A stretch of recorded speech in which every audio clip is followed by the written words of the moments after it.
If June is the moment when heaven closes the gate of grace and hell opens its arms wide, how many days do you think you have left to decide where your soul will belong? If you knew June was the last chance your soul had to freely choose between light and darkness, what would you do right now? And if a voice you couldn't name whispered into your mind, "You're almost too late," would you ignore it or fall to your knees in fear? I never believed in any of that. My name is Amanda Brooks, 34 years old, marketing director for a major firm in Chicago. I live in a luxury high-rise and spend my days buried in emails, data, campaigns, and a checklist of quarterly goals. I live by schedules, logic, caffeine, and 5-year plans. Faith? God? The soul? Those words belong to my childhood, to the years when someone used to remind me to pray before bed. But all of that ended the day my father died in a car accident no one could explain. From that moment on, I closed the door to my heart and called it growing up. I built my life around walls of reason. I crafted a strong, independent, polished image. I knew how to sell dreams to others, yet had no idea what mine were anymore.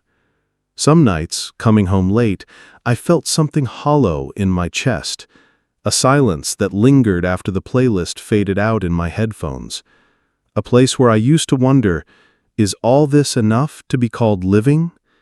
But I always brushed it off. Until that day. It started like any other morning. I was leading a presentation for a new product campaign, standing before a room full of partners and my team.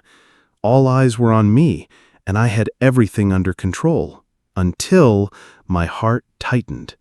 Not a sharp pain, but a subtle, deep constriction that seemed to drain all the sound from the room. I remained standing, but the voice inside me began to fade. No more sound, no more people. I only had the sensation that I was slipping into a weightless space. I couldn't hear anyone. I couldn't feel my body. I was sliding out of myself. Everything I once believed made me, my title, my business card, my bank account, my appearance, my place in the world, was no longer real. I didn't know where my body was, but I knew my soul was being pulled into another space. There was no color, no form, only a gentle light surrounding me, soft yet full of power. I didn't know what to call it, but I knew one thing with absolute certainty. I no longer belonged to the world I had come from. Then I heard it, not with my ears, but with something deep inside me. A voice, low, warm, neither male nor female, neither loud nor soft, but filled with a presence I couldn't escape. It spoke, "Amanda, you've been running long enough. It's time to come home." I couldn't form words, but my soul trembled. I wanted to ask, home to where? But I knew the answer wasn't in the question. It was buried in everything I had tried so hard to forget. I had once known God. I had once prayed. I had once been a child who believed she was loved simply because she existed. But I had traded that knowing for a world that forced me to prove my worth every single day. Now, standing before a gate I had no human words for, I had nothing left to offer. No explanations, no resume, no carefully crafted numbers. Only a bare soul and a single question. Have you chosen? I never had. I lived by momentum. I followed expectations. I moved through life as if I'd never have to face death. And I never imagined I'd be asked that question. But it wasn't meant to frighten me. It was meant to wake me up. And what terrified me most wasn't death. It was what I was about to see next. A future where millions of souls no longer knew who they were and no longer had a way back. A moment in time God called June. And I had to decide before it was too late. I had no idea how long I had been drifting. In that realm, there were no clocks, no sunrise or sunset, no physical limits. Only a strange sensation, weightless yet full of weight. My soul felt peeled away from the shell of my body, free from the pain in my chest, free from deadlines and performance reviews, free from the endless noise of my old life. But in its place came a quiet echo, deep as a canyon and sharp as a sword. You still have time, but not much. At the time, I didn't understand. Time for what? Why not much? I had no body, no calendar. I thought I was dead. And I was, clinically. The doctors would later say my heart stopped for over 4 minutes.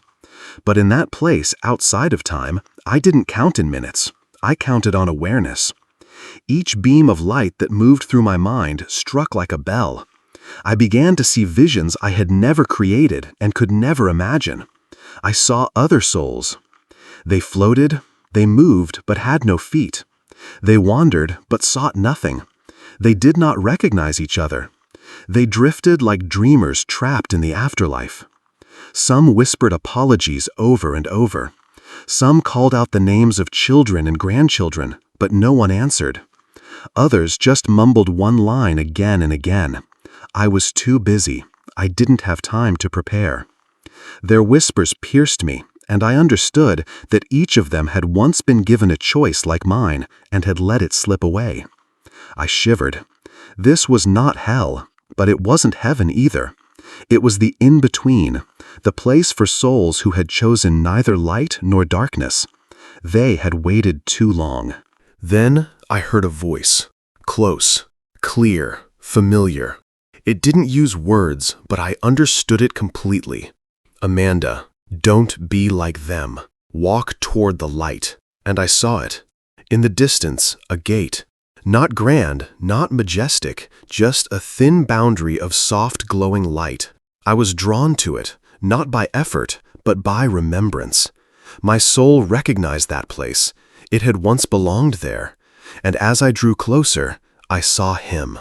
There was no need for introductions, no need for a name, no need for proof. My soul knew it was Jesus. Not because I had read the Bible, but because no one had ever looked at me the way he did. There was no judgment, no pity, no warning, only absolute understanding. As if he could see through every memory, every mistake, every moment I had chosen busyness over prayer. I wanted to fall to my knees, but in that realm there were no knees. I could only fall silent and cry. Not out of regret, but because for the first time in my life, I felt loved without needing to earn it. He didn't say much, but each word cut clean through. He asked me, "How far did you run?" only to realize you were running from me. I couldn't answer. And then he said, "I was there.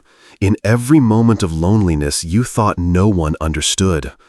Every night you stared at the screen, not knowing why you felt so empty. In every forgotten dream that your soul still remembers. I never left. You just stopped returning." I wanted to say I didn't mean to, that life swept me away, but I knew those were excuses. I had been the one who chose to disconnect. And now, standing in front of this presence, I saw the truth. The soul is never unconscious. It always knows, always remember, always hungry. I had just silenced its voice for too long. He looked at me and said something that shook me to the core of who I was. "You still have time, but June will be too late." I froze. June? Why June? I wanted to ask, but he turned and pointed behind me. And I began to see things no one had ever taught me to believe. Let me tell you what I saw behind me. A future with no time left. A place where millions of souls screamed to choose again, but the gate of grace had already closed. And God spoke only one sentence. I waited long enough. I turned in the direction Jesus indicated, and the scene around me shifted at once. The floating souls and gentle light vanished.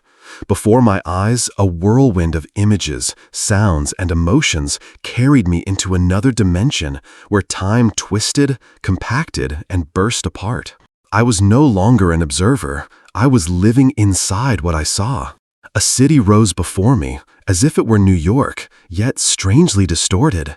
Skyscrapers, billboards, and dazzling technology dominated the skyline, but people's eyes were empty. No one looked at one another. No one smiled.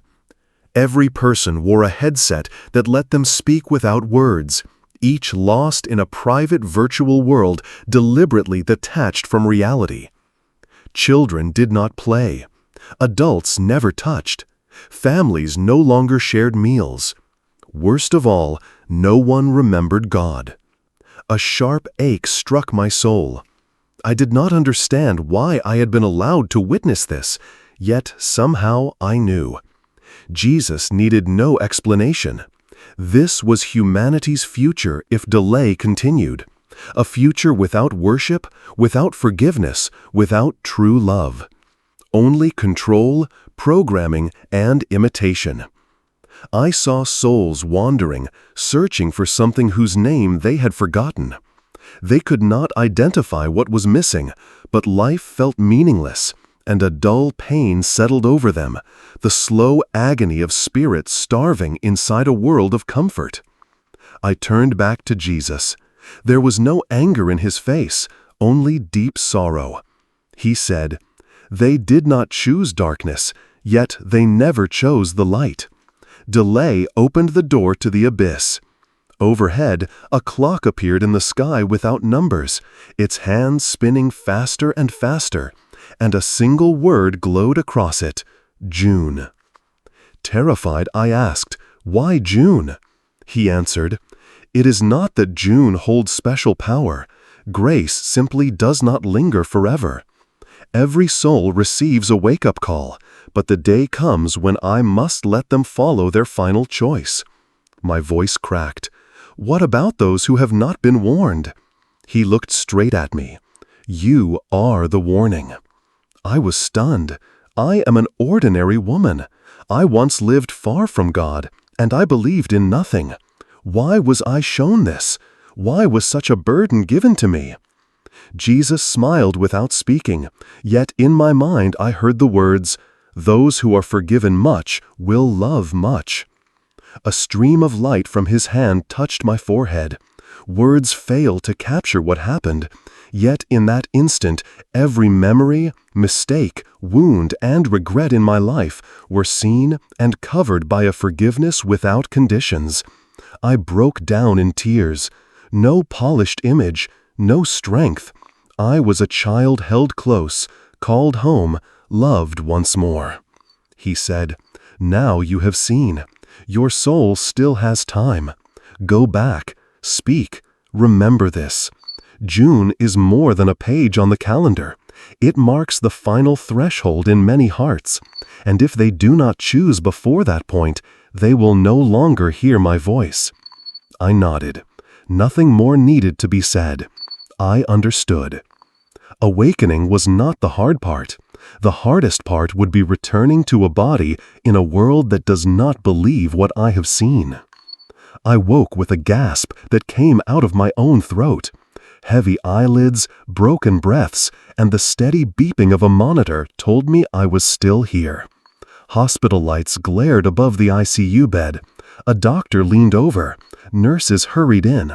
All I could feel was the emptiness flooding my chest. Not fear of death, but the hollow ache of having just lost the holiest thing I had ever touched. I could not recall the hospital name or even the city at first. One reality eclipsed everything else. I had met Jesus and had been entrusted with a message, a mission that would never let me rest until it was spoken. No one believed me. They called it post-traumatic confusion.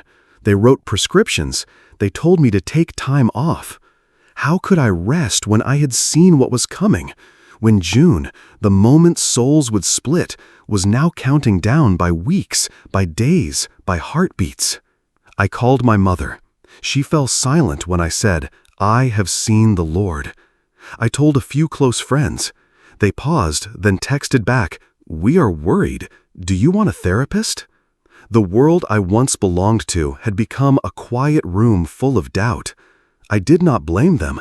I had been the same. I had laughed at people who spoke of God and visions and near-death tales.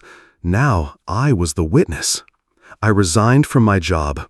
I could not keep selling crafted dreams when human souls needed an authentic awakening. I had no precise plan. I only knew that if I stayed silent, I would be guilty while millions drifted toward forgetfulness. So I began to speak, first to strangers, then to a small group at a local church, then to a circle of women in the community. When someone invited me to share on a podcast, I said yes, even though I had never faced a camera. I spoke from the heart, no script, no slogan, no product to push, only one question. If today were your last chance to choose, what would your soul embrace? I did not tell anyone they had to believe me. I simply reported what I had seen, heard, and felt. Strangely, people began to listen. One woman wrote, "I never believed in God, but after hearing you, I wept and did not know why." A scientist from Boston said, "I cannot explain it, but I feel the truth in your words." I knew God was doing His part. Mine was simple honesty. Doubts still came. Some days I asked myself whether it was all imagination. On those nights, I woke at 3 in the morning filled with unease until I remembered those eyes, that voice, the vision of countless souls crying in silence, the clock in the sky that bore only the word June.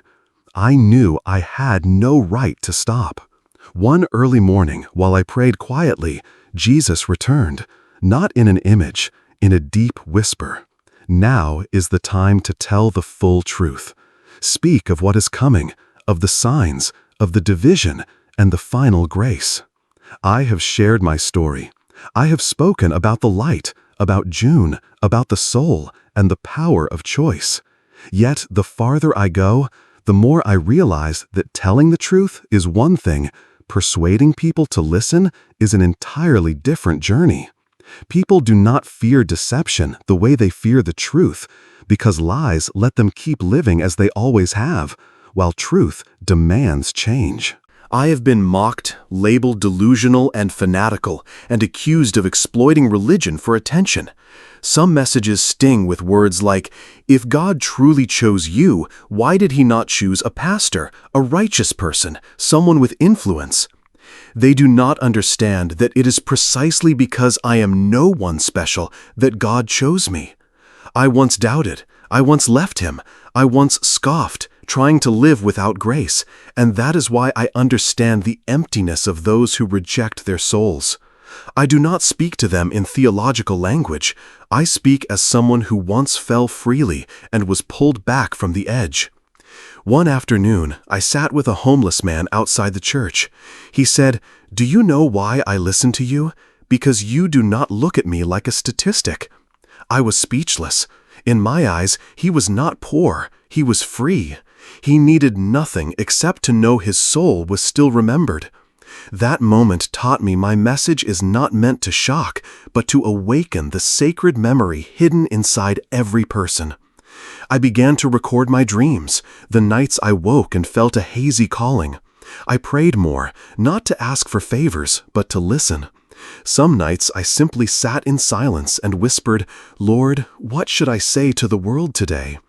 Often He replied without words, answering through tears, through a heaviness in my chest when I watched people living as if they would never die. I see those chasing money and losing their families. Those absorbed in technology no longer hear the real voice of their children. Those craving recognition, unaware of when their soul slipped away. I used to be one of them, and if I stay silent, I am no different from the countless souls moving toward June without ever knowing it. I write blog posts, record podcasts, visit prayer groups, and speak with anyone who will listen, not so they will believe me, but so a seed can be planted inside them. I trust that one day, whether or not I am present, God will make that seed grow. Once, exhausted, I asked Him, "Why me? I am not strong enough, persuasive enough, or experienced enough." He answered with a single sentence that left me silent. "You know what it is like to live while your soul is absent, and I do not want you to die again before you wake other souls." I now understand that death is not the true fear. Lifeless living is. I once thought sharing my near-death story was the destination, but it was only the beginning. When you carry a message entrusted by God, you can never live as you did before. The old habits, shallow conversations, and comfortable concerns about jobs, houses, brands, or vacations lose their grip. You begin to notice what others overlook, hear the quiet tears they miss, and sense God's patient longing in every face you meet. I remember standing before a group of university students. They asked about technology, artificial intelligence, the future, Elon Musk, and a postmodern world. I asked one question in return: who is steering your soul? The hall fell silent, not because they lacked answers, but because no one had ever asked them. I remember speaking with a middle-aged woman in a prayer circle. She clasped my hand and said, "Amanda, I had 3 abortions. I believed God could never forgive me, but when you described the eyes of Jesus, I knew He was still looking at me." We wept together, not over guilt, but over a love that had never vanished. That moment taught me the message is not in the vision itself, it is in the way you live afterward, like someone who has died and been reborn by truth. I once assumed telling the story would be enough. It is not.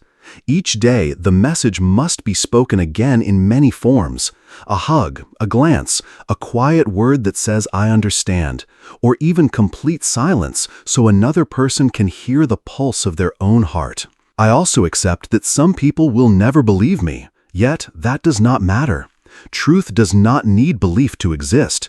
It needs only to be spoken, sprinkled like salt across life, and then God will handle the rest. I am only the courier, carrying a letter written in tears, visions, and unconditional love, a warning wrapped in hope, an invitation to every soul still stirring while the world sleeps. That night I could not sleep, not from anxiety or fear, but because I felt something drawing near. There was a movement in my soul, as if time itself were tightening, and my heart needed to speak while it still could. I sat in darkness, with no lamp, no music, and no words. Only the silent moonlight pouring through the window and the whisper returning, "June is coming." I closed my eyes and, for the first time since my return from death, I saw that light again. It was not dazzling or overwhelming, just a soft glow standing beside me like a companion. I did not see the image of Jesus this time, yet His presence felt closer than ever. No words, no explanations. He was simply there, a promise that I was not alone. He showed me the gate once more, the boundary that divides the realm of souls. But now I saw it closing, not with a slam, but slowly, inch by inch. Every day, every hour, every delayed decision made the opening narrower. I heard footsteps, millions of souls moving forward, stepping back, returning, hesitating. Some ran toward the light, some stood motionless. Others turned into the shadows, believing the darkness more comfortable. I wanted to shout, "Hurry, time is almost gone," but they could not hear me because they had not chosen yet. Then Jesus spoke one final thought, not with words, but as a current flowing through my heart. The gate does not shut all at once. It closes inside each person with every decision to delay. When a heart stops seeking me, the gate vanishes from their sight. Yet I remain, waiting until the very last moment. I wept because I knew many would not turn back, not because they hated truth, but because they were too busy to remember they still had a soul. If you are hearing this and even the smallest part of your heart feels stirred, do not stay silent. Do not postpone. Do not let June become too late to become true for you. Do not wait until the gate is only a memory. Choose today. Choose the light. Choose awakening. If you have ever felt that something is off in this life, if you have ever looked in the mirror and sensed an unnamed absence, if you have ever wondered about the soul, about meaning, about where you will go after death, then this is more than a message. It is a wake-up call, a bell ringing in the dark, the moment you can choose again. What will you choose today? while grace still waits.